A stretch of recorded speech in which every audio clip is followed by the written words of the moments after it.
Hello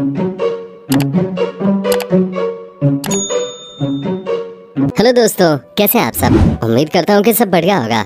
दोस्तों, बाबा रामदेव हमारे देश की जानी मानी हस्ती हैं। उन्हें देश विदेश सभी जगह जाना पहचाना जाता है। बाबा रामदेव की वजह से ही आज देश विदेश में योग को इतना जाना पहचाना जाता है। कुछ लोग स्वामी रामदेव को आध्यात्म गुरु या बाबा भी कहते हैं। इन्हें आयुर्वेद और राजनीति में भी विशेष ज्ञान है। बाबा रामदेव एक ऐसे गुरु हैं जिन्होंने भारत के लोगों को स्वदेशी चीजें उपयोग करने के लिए प्रेरित किया। उन्होंने पतंजलि योग पीठ व पतंजलि आयुर्वेद का निर्माण किया। स्वामी रामदेव एक बहुत अच्छे कथावाचक भी हैं और इसीलिए हमने तय किया कि क्यों ना आपको बाबा रामदेव के बारे में वो सब बताएं जो सब आप शायद नहीं जानते हो। तो दोस्तों, देर किस बात की, आइए वीडियो की शुरुआत करते हैं। दोस्तों, बाबा रामदेव का नाम रामकृष्ण यादव है और इनका जन्म महेंद्रगढ़ हरियाणा में 26 दिसंबर 1965 को हुआ था। इनके पिताजी का नाम राम यादव था तो माताजी का नाम गुलाबो देवी। बाबा रामदेव बचपन से ही कुछ अलग थे। जी हाँ, एक बार जब ये स्कूल से घर आ रहे थे तब अचानक ही इनकी तबीयत खराब हो गई। ये उस समय मात्र 8 साल के थे। इनके दोस्तों को लगा पता नहीं इन्हें क्या हो गया है, क्योंकि बाबा रामदेव जमीन पर लेटे थे और दर्द से करा रहे थे। दोस्तों, आपको जानकर हैरानी होगी कि मात्र 8 साल की उम्र में ये लकवे से ग्रसित हो गए थे। हम इसके बारे में भी आपको डिटेल में बताएंगे, लेकिन उससे पहले बाबा रामदेव के शुरुआती दिनों के बारे में जानकारी हासिल करते हैं। बाबा रामदेव का नाम रामकृष्ण यादव था। सन्यासी बनने के बाद उन्होंने अपना नाम स्वामी रामदेव रख लिया। स्कूल में पढ़ाई उन्होंने 8वीं तक की। उसके बाद उन्होंने अलग अलग गुरुकुल और गुरुओं के आश्रम में जाकर धर्म, वेद, ग्रंथों, योग और साहित्य के बारे में गहन चिंतन किया। हरियाणा के खानपुर गांव के एक आश्रम में रहने के दौरान वो वहां के लोगों को मुफ्त में योग की शिक्षा दिया करते थे। इसके बाद वे हरिद्वार चले गए और वहां से कांगड़ी विश्वविद्यालय एवं गुरुकुल में प्राचीन भारतीय शास्त्र का ज्ञान कई सालों तक अर्जित किया। पढ़ाई पूरी करने के बाद रामदेव ने दुनिया जहान छोड़कर संन्यास ले लिया। वो जिंद गांव में कालवा गुरुकुल में रहने लगे। यहाँ उन्होंने आसपास के लोगों को योग की शिक्षा देनी शुरू कर दी। इसके बाद माना जाता है कि वे हिमालय में जाकर कई सालों तक तप करते रहे। इसके बाद वे हरिद्वार में जाकर बस गए। दोस्तों, स्वामी रामदेव ने स्वामी शंकर देव महाराज से दीक्षा ली थी। इसके बाद वे प्राचीन शास्त्र का अध्ययन करने लगे, साथ ही योग ध्यान को अधिक समय देने लगे। रामदेव ने सन 1995 में दिव्य योग मंदिर ट्रस्ट की शुरुआत की। ये प्रोग्राम रोज सुबह 5 बजे आस्था चैनल पे आया करता है, जिसे देश विदेश के कई लोग देखकर घर बैठे ही योग किया करते हैं। इस ट्रस्ट में उनका साथ आचार्य बालकृष्ण व आचार्य करमवीर ने दिया। इस ट्रस्ट का हेड ऑफिस हरिद्वार के कृपालु बाग आश्रम में स्थित है। बाबा रामदेव योग की ज्यादातर शिक्षा ऐसे आश्रम में दिया करते हैं। बाबा रामदेव के अथक प्रयासों से भारत में योग इतना प्रचलित हुआ, जिस वजह से भारत के द्वारा ही 21 जून को अंतर्राष्ट्रीय योग दिवस मनाने की शुरुआत की गई। आज दुनिया के हर कोने में लोग योग के महत्व को समझ रहे हैं। दुनिया के नामी लोग बाबा रामदेव के योग प्रोग्राम से जुड़े हुए हैं। इन्होंने बॉलीवुड के महानायक अमिताभ बच्चन व अभिनेत्री शिल्पा शेट्टी को योग की शिक्षा दी है। रामदेव ऐसे पहले गैर मुस्लिम समुदाय के हैं जिन्होंने उत्तर प्रदेश के देवबंद जिले के मुस्लिम मौलवियों को योग की शिक्षा दी थी। बाबा रामदेव ने अमेरिका, जापान, ब्रिटेन जैसे बड़े बड़े देश के लोगों को भी योग की शिक्षा दी है। 2006 में कोफी अन्नान के द्वारा बाबा रामदेव को संयुक्त राष्ट्र सम्मेलन में गरीबी उन्मूलन पर एक व्याख्यान देने के लिए आमंत्रित किया गया था। दोस्तों, पाकिस्तान में एक योगी हैदर हैं जो योग सिखाते हैं। वो वहाँ योग के लिए जाने जाते हैं। उनका कहना है कि वो बाबा रामदेव का अनुसरण करते हैं और जिस प्रकार बाबा रामदेव ने भारत में योग को इतना प्रचलित कर दिया है, वैसे ही वो पाकिस्तान में योग को एक प्रमुख स्थान दिलाना चाहते हैं। क्या है पतंजलि योग पीठ आयुर्वेद और कैसे की गई इसकी स्थापना। दोस्तों, पतंजलि योग पीठ एक ऐसा संस्थान है जहां योगा व आयुर्वेद का साथ में ज्ञान दिया जाता है।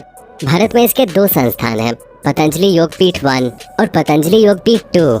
ये संस्थान अमेरिका, यूके, कनाडा, मॉरिशस और नेपाल में भी हैं। यूके में 2006 में इसकी शुरुआत हुई थी। पतंजलि आयुर्वेद की शुरुआत रामदेव व बालकृष्ण ने हरिद्वार में 2006 में की थी। 2016 की शुरुआत में ही कंपनी का टर्नओवर 45 करोड़ पार हो चुका है। पतंजलि के आने से भारत में विदेशी कंपनियों की कमर टूट गई है। कोलगेट और डाबर इससे सबसे ज्यादा प्रभावित हुए हैं। हमारे दैनिक जीवन में आने वाली प्रत्येक वस्तु की रेंज पतंजलि के द्वारा निकाली गई है, जिसमें साबुन, हमारे घर का ration, biscuit, chocolate, paste, shampoo, अचार, पापड़, मुरब्बा, सौंदर्य प्रसाधन का सामान, फ्रूटी और पेय पदार्थ आदि। इस लिस्ट में अभी बहुत चीजें बाकी हैं। बाबा रामदेव का मानना है कि देश का पैसा देश में ही रहना चाहिए। विदेशी कंपनियां भारत में आकर पैसा कमाती हैं और भारत को आर्थिक रूप से कमजोर बना देती हैं। बाबा रामदेव की इस कंपनी ने कल्पना से परे बहुत अच्छी ग्रोथ की है। पतंजलि की दुकान आजकल हर शहर, हर गांव में मौजूद है। इनके इस काम ने देश के हजारों लाखों युवाओं को रोजगार भी दिया है। बाबा रामदेव ने पतंजलि चिकित्सालय की भी शुरुआत की है, जो उनके द्वारा संचालित पतंजलि की शॉप में चलाए जाते हैं। यहाँ वैद्य बैठते हैं जो पतंजलि की आयुर्वेदिक दवाई देते हैं। बड़े से बड़े रोग इन आयुर्वेदिक दवाइयों के द्वारा ठीक किए जा रहे हैं। बाबा रामदेव का राजनीतिक कैंपेन। दोस्तों, बाबा रामदेव ने 2010 में भारत स्वाभिमान नाम की पॉलिटिकल पार्टी बनाई। उस समय वे आने वाले चुनाव में हिस्सा लेना चाहते थे, लेकिन कुछ समय बाद ही उन्होंने घोषणा की कि वो सीधे राजनीति में आने में दिलचस्पी नहीं रखते हैं, बल्कि अपनी प्रतिक्रिया देकर लोगों को राजनीति की ओर आने के लिए प्रभावित करेंगे। 2014 के बाद वो नरेंद्र मोदी के प्रधानमंत्री कैंपेन में जुड़ गए और उनका समर्थन करने लगे। 2011 में बाबा रामदेव ने भारत को भ्रष्टाचार मुक्त करने और जन लोकपाल बिल को लागू करवाने के लिए रामलीला मैदान में अनशन किया। अनशन काफी दिन तक चला, जिससे मनमोहन सिंह की सरकार पर काफी दबाव पड़ा। बाबा रामदेव की मांग को पूरा करने के लिए सरकार ने भ्रष्टाचार रोकने की एक कमेटी का गठन किया। बाबा रामदेव पर उस समय बहुत से आरोप लगाए गए। उनके पतंजलि प्रोडक्ट में मिलावट की भी बात आई। बाबा रामदेव के दाहिने हाथ माने जाने वाले आचार्य बालकृष्ण पर नकली पासपोर्ट का आरोप लगा और उन्हें नेपाल का रहने वाला बताया गया। दोस्तों, योग गुरु बाबा रामदेव इस समय कई बड़ी बीमारियों की दवाई ढूंढ रहे हैं। इसी कड़ी में रामदेव की संस्थान पतंजलि आयुर्वेद ने कोरोना वायरस की आयुर्वेदिक दवा कोरोनिल लॉन्च की है। बता दें कि इससे पहले ग्लेनमार्क फार्मा और सिप्ला भारत में कोविड-19 के इलाज के लिए दवा लॉन्च कर चुके हैं। अब देखना होगा कि पतंजलि की ये दवा कितनी असरदार होगी और बाकी कंपनियों को कितनी बड़ी टक्कर देगी। रामदेव का ट्रैक रिकॉर्ड बताता है कि वो दिग्गजों को धूल चटाने का मादा रखते हैं। आइए आपको बताते हैं बाबा रामदेव के योग गुरु से लेकर एक्टिविस्ट और एफएमसीजी बिजनेस के बाहुबली बनने तक के सफर के बारे में। हिंदी पत्रिका आउटलुक में छपी स्टोरी के मुताबिक सन 1995 में पतंजलि का कंपनी के रूप में रजिस्ट्रेशन हुआ था। बाबा रामदेव और उनके सहयोगी आचार्य बालकृष्ण ने महज 13,000 रुपए में पतंजलि का रजिस्ट्रेशन कराया था। उस वक्त इन दोनों के पास सिर्फ 3500 रुपए थे। किसी तरह दोस्तों से उधार लेकर रजिस्ट्रेशन शुल्क चुकाया गया। पतंजलि ऐसे बन गई एफएमसीजी की बाहुबली। कंपनी मामलों के मंत्रालय की वेबसाइट पे उपलब्ध आंकड़ों के मुताबिक फाइनेंशियल ईयर 2011-12 में कंपनी की आय 553 करोड़ रुपए और मुनाफा 56 करोड़ रुपए था। फाइनेंशियल ईयर 2012-13 में कंपनी की आय बढ़कर 849 करोड़ रुपए और मुनाफा बढ़कर 91 करोड़ रुपए हो गया। अगर परसेंटेज के हिसाब से देखें तो 6 साल में कंपनी के कारोबार में 2231% की ग्रोथ आई है। कंपनी का कुल कारोबार 453 करोड़ रुपए से बढ़कर अब 10,561 करोड़ रुपए हो गया है। कुछ ऐसे शुरू किया सफर। बाबा रामदेव ने एक टीवी इंटरव्यू में कहा था कि उन दिनों हरियाणा और राजस्थान के शहरों में हर साल करीब 50 योग कैंप लगाता था। उन दिनों बाबा रामदेव को अक्सर हरिद्वार की सड़कों पर स्कूटर चलाते देखा जाता था।